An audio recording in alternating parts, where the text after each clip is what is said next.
Mi querida familia, seguimos aquí en nuestra gira en Argentina y estoy con una amiga, Liliana Vega, ella es psicóloga y viene desde Bolivia a esta gira que estamos compartiendo algunas amistades. Así que, Lili, qué gusto que estés con nosotros. Muchas gracias, Vero. Para mí también es un gusto estar aquí, disfrutar de semejante vista, de tan lindo país y tan hermosa ciudad que es Ushuaia, que nos ha dado la bienvenida y podemos aprender tantas cosas juntas. Sí, de igual forma. Nos hemos unido diferentes nacionalidades, estamos compartiendo un tiempo muy, muy especial, dando visitas por algunos lugares de acá, de Argentina.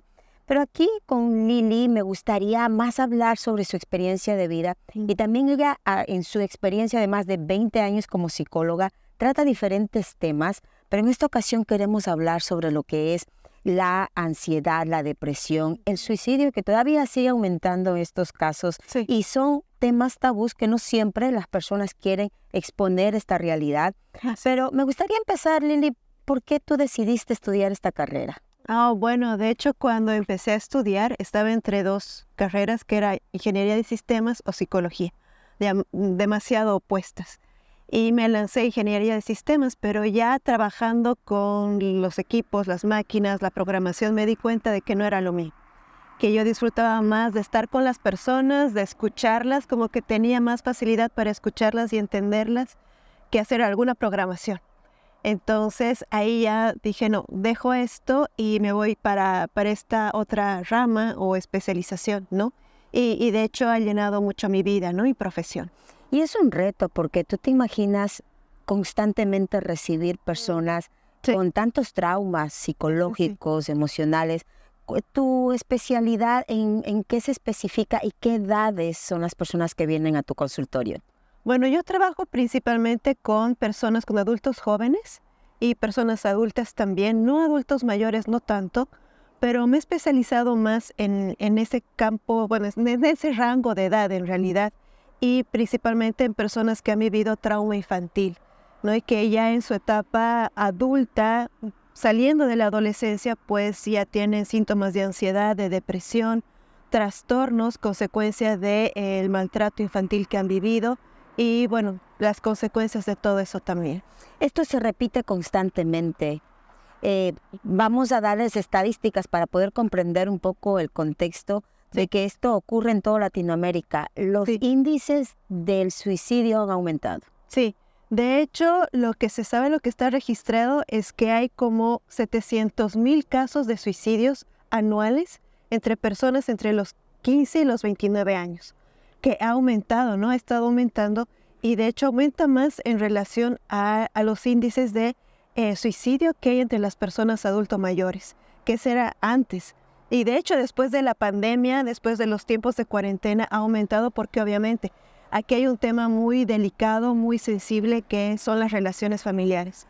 Que en realidad, en vez de que las personas puedan estar en campos abiertos como este o disfrutar de su trabajo, entre comillas, o estar en la escuela, han tenido que estar encerrados, convivir entre sí y eso ha aumentado la ansiedad, la depresión, el estrés, las crisis familiares y también se considera que es uno de los factores que incide también en el suicidio, sorprendentemente. Y la cuestión es que yo vengo ya hablando con diferentes terapeutas, psicólogos, y es el mismo común. No importa si estuviste en Sudamérica, en Centroamérica, o estamos hablando latinos dentro de los Estados Unidos, ocurre lo mismo. Sí, exactamente. O sea, ya no es un tema ni siquiera de continente. Porque yo tengo pacientes bolivianos, pacientes de Chile, he tenido pacientes mexicanos, incluso españoles. Y los síntomas se siguen repitiendo y en la misma franja de edad. Entonces ya no es un tema solamente de Latinoamérica, por ejemplo, o de Estados Unidos. Es un tema más continental, de hecho, ¿no?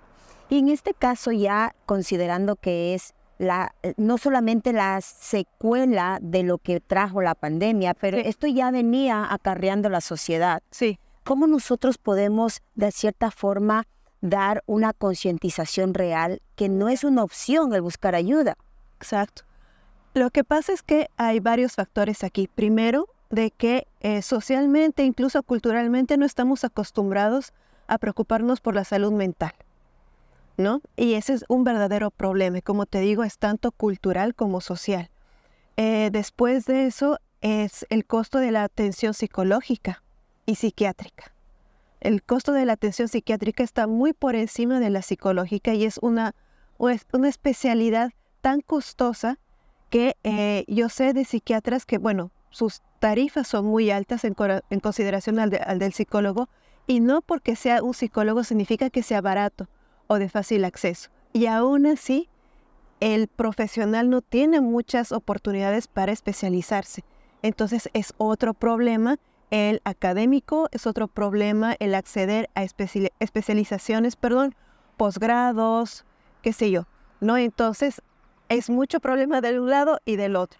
Pero aún así, ¿qué pautas yo podría dar a las personas que nos están viendo y nos están escuchando, ¿no? Primero, ocuparse de la salud mental de los miembros de su familia, tanto como se ocupan de la salud del cuerpo. Porque estamos acostumbrados a que tengo un dolor de cabeza, de repente una infusión o una aspirina, o se me va a pasar. Y creemos que es lo mismo aplicarlo cuando alguien tiene depresión, o cuando alguien está triste, o cuando tiene ansiedad. El ya se te va a pasar, o yo tengo así ya, una molestia con esta frase. No llores, porque llorar es de débiles, o aguántate las lágrimas porque tienes que ser fuerte. No, ¿saben? No. Es bueno, es saludable expresar el dolor, llorar. Es tan saludable como expresar la alegría. No es saludable. Me imagino que es un desahogo, ¿no? Exacto. O sea, ¿cómo tú desahogas emociones y sentimientos? ¿Qué pasa cuando lo aguantamos? ¿Cómo afecta a nuestra salud física? Bueno, cuando no lloramos, cuando nos aguantamos la rabia, el enojo, la ira, el odio, incluso el resentimiento, todo eso vuelve adentro. Lo que pasa es que lo que no expresamos verbalmente y corporalmente con las lágrimas, ataca adentro. Entonces ahí tienes problemas de colon, jaquecas, problemas en el corazón, la famosa opresión en el pecho, taquicardias, puede haber también problemas en los intestinos, la caída del cabello que no es gratuita, problemas en la piel por el estrés, como la rosácea, que está muy combinado, ligado a problemas del intestino, que también está ligado al estrés y a la ansiedad. Entonces, lo que no se expresa verbalmente y con lágrimas también, pues se expresa en el cuerpo con síntomas muy serios. Lili, te comento que esto es, si no lo concientizamos, sí, viene el cáncer. Sí. Viene estas situaciones que después ya no hay otra opción. No hay forma de regresar porque son enfermedades, la diabetes, la alta presión, el ataque al corazón. Entonces, todo viene a raíz de nuestras emociones y de nuestra forma de pensar. Sí. ¿Cómo nosotros, Lili, podemos ya definitivamente decir, se tiene que acabar nuestro sentido de ignorancia y de pensar que todo esto se debe quedar en casa? Sí. No digamos nada porque aquí no pasa nada. Es verdad. Ya, auxilio, vamos a pedir ayuda, porque constantemente escucho de tantas personas que siguen pensando que buscar de un psicólogo, un terapeuta, de un terapeuta, como tú quieras llamarlo, es no solamente de débiles, sino de que, ¿por qué yo voy a contarle mis cosas a otra persona? Yo tengo la solución. Qué grave es esto. Y cómo nosotros no nos damos cuenta que hay consecuencias después de tomar esa decisión de callar y no de buscar ayuda. Bueno, para empezar, sí. Bueno, hay que desestigmatizar al psicólogo, de que uno va al psicólogo porque está loco, ¿no? Que en pocas es más o menos lo que tú me estabas diciendo, ¿no? Uno dice, no, pero ¿acaso estoy loco? Sigue habiendo eso. Y no hay que esperar hasta estar loco para ir al psicólogo. Si ya hay problemas en las relaciones familiares, empezando por el matrimonio. Si el matrimonio ya está teniendo dificultades para comunicarse y alguno de los dos o los dos tienen dificultades para expresar sus emociones, ya hay problemas. Si se continúa con eso y se tienen hijos, los hijos están aprendiendo esas dificultades y entre ellos no se van a relacionar tampoco con los padres. Ahí ya tenemos un problema de relación, de comunicación y de expresión emocional. Ahí ya hay que acudir al psicólogo. ¿no? Hay psicólogos familiares, hay psicólogos que los ofrece la escuela, en algunos ámbitos laborales también, y hay que acudir. Si uno ya se está dando cuenta que hay dificultades emocionales y que alguien de la familia se está encerrando en el cuarto, no quiere hablar, ya es una llamada de atención en ese sentido de acudir a un profesional. Y lo otro que es que puede costar mucho o no puede costar, y es validar las emociones. Cuando validamos a alguien emocionalmente, cuando lo ves triste y está expresando su tristeza, y decirle ya, ok, llora. O por ejemplo, tú le dices ya, venga aquí, ¿no? Ven, lloramos juntos, te acompaño. Muchas veces no es necesario decir cosas, ¿no? Solamente acompañar silenciosamente en el sentimiento ya está haciendo mucho.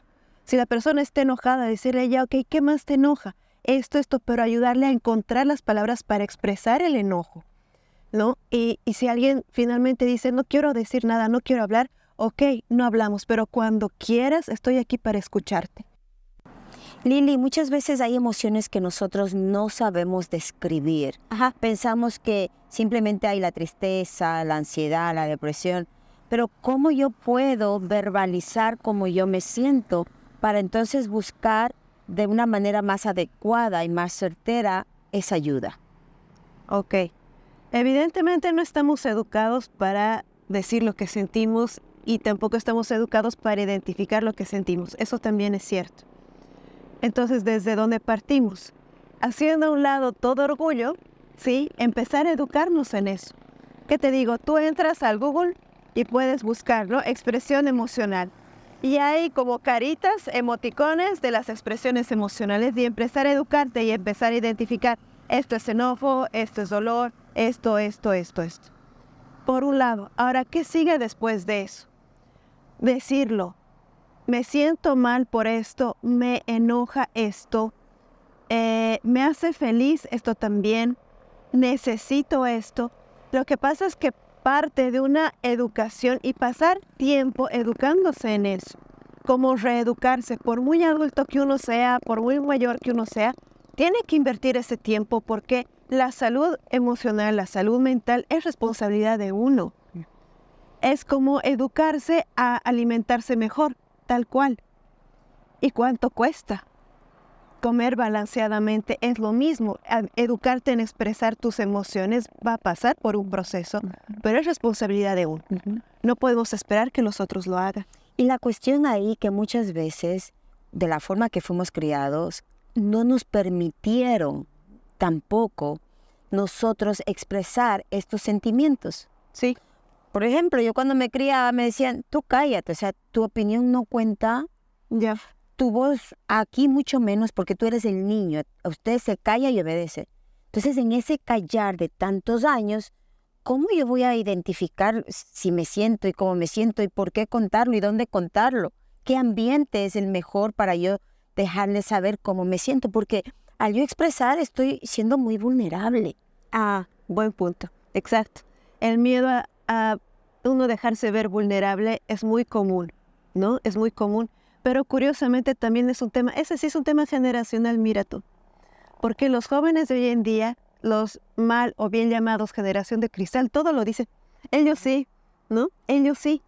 Pero a partir de los 30 años para arriba, qué difícil es. Porque hemos tenido una educación diferente, lo que tú decías. Pero hay que animarse a dar el paso. No va a pasar absolutamente nada. Y es que es una creencia que tenemos de que si nos mostramos vulnerables, nos vemos débiles y cualquier cosa mala nos va a afectar. Cuando es en realidad al revés. Porque cuando no maduramos en esta expresión emocional y la decimos y la gestionamos, cuando algo malo viene sí nos afecta, solo que ponemos un muro. Y en esa parte, ¿sabes qué se me viene a la mente, Lili? Tú dijiste algo importantísimo. Esta generación de cristal puede expresar, Sí. pero sostiene menos la parte emocional y mental, porque vemos personas que tienen más adicciones a menor edad. Sí. En nuestras edades era tal vez muy fuerte, no podemos comparar que era más difícil crianza de hace 50 años o de ahora. No. Todas las etapas han sido difíciles. Sí. Pero antes, ese rechazo o esa todo eso que vivimos nos fortaleció. Ya, entiendo tu punto. Entonces ahora, ¿qué ocurre con la juventud, como tú le dices, esta niñez o juventud de cristal? ¿Por qué es más notorio la depresión, la ansiedad? ¿Por qué es tan común decirlo, pero no se está actuando para dar solución? Ya, es que eso también tiene otros factores más que queda para... Cuento largo. Sí, es que justamente es por la educación y el contexto en el que estamos. En nuestra generación no teníamos el acceso al Internet como lo tienen los chicos ahora, y este acceso a la información involucra absolutamente todo. Desde gente influencer que te dice cómo sentir, cómo expresar lo que sientes y qué hacer con tu vida, aparte de tus padres, que hoy en día los padres son más ausentes de lo que eran en nuestra época. ¿Qué orgánicamente yo puedo hacer para poder ayudar a mi familia o ayudarme a mí mismo? Porque todo debe empezar por uno mismo. Sí. Si yo siento que estoy mal y siento que tengo este pensamiento tal vez de quitarme la vida, no quiero levantarme, estoy siempre llorando. Entonces, ¿qué podemos hacer orgánicamente desde nuestro hogar? Es complejo, pero voy a tratar de resumirlo y hacerlo más simple. Porque si ya uno está detectando que está mal, con pensamientos de muerte, porque ahí empieza. No es que de un momento a otro uno decide, me suicido, me mato y ¡pum! No. Es consecuencia de muchos años de sufrimiento. Y los pensamientos de muerte surgen justamente cuando ya no se puede continuar con la vida así como está, porque cada día hay algo malo. Y no estoy exagerando. Cada día pasa algo malo dentro de la familia o el núcleo donde la persona está. Por eso es que ha incrementado el índice de suicidios en personas adolescentes, porque han estado sufriendo desde la infancia, todos los días con algo. Hay chicos que no pueden ir al colegio porque les sufren bullying o están viviendo algún tipo de abuso o maltrato o no pueden atender trastornos como el trastorno por déficit de atención o por déficit de atención e hiperactividad, o chicos autistas sufren mucho en el colegio y a veces no se detecta. Y a veces, no estoy diciendo todos, muchas veces chicos con esos síntomas o con esos diagnósticos o no diagnosticados, pero que sí lo traen, sufren mucho en el colegio. Y es un momento en el que ya no pueden más, ya no pueden fingir ser normal y empiezan con ideas de muerte. Y eso es permanente, así como sufren todos los días, esas ideas están todos los días hasta que lo empiezan a planear y lo intentan. Ahora, ¿cuál es la diferencia entre el que intenta y el que lo logra? El que lo intentó todavía tiene una pizca de anhelo de vivir. Y es sobre esa pizca sobre la que hay que trabajar. Pero en ese momento, ya llegando a ese instante, sí es necesaria una atención psicológica profesional. Porque ¿qué lo ha llevado a ese sufrimiento? Que no se entiende con la familia. Entonces hay que reeducar a la familia. Por eso, para evitar llegar a eso, es lo que te decía, validar las emociones, los sentimientos. ¿Y qué es lo que pasa? Cuando tú validas las emociones del otro, necesariamente tienes que asumir una responsabilidad de lo que le provocaste a la persona. También busca espacios naturales. Mira, este entorno nada más. No tienes que viajar a otro país. Simplemente sal, escuchar tal vez los árboles, el viento, respirar profundo. Simplemente recordar que tienes un propósito, que hay solución a tu problema. Tu problema de hoy no va a ser necesariamente tu mañana. Siempre después de una lluvia, luego sale el sol. Mira, queremos saber de ti. Queremos saber que eres un héroe. Héroe porque desde que tú estás en el vientre de tu madre, ya tú ganaste una carrera. Y esa carrera es la carrera de la vida. Y ahora te motivamos, te inspiramos a que tú puedas brillar. Sí. Y que lo que ya estás pasando sea solamente un tiempo de proceso, que puedas comprender también que eres una persona maravillosa y especial. Te damos un abrazo y te decimos que tú eres valiente y que vas a salir adelante, no importa lo que pase. Así que la familia de Viviendo Sin Límites te abraza y te decimos que eres importante para nosotros. No te retires, seguimos con más aquí en el programa Viviendo Sin Límites.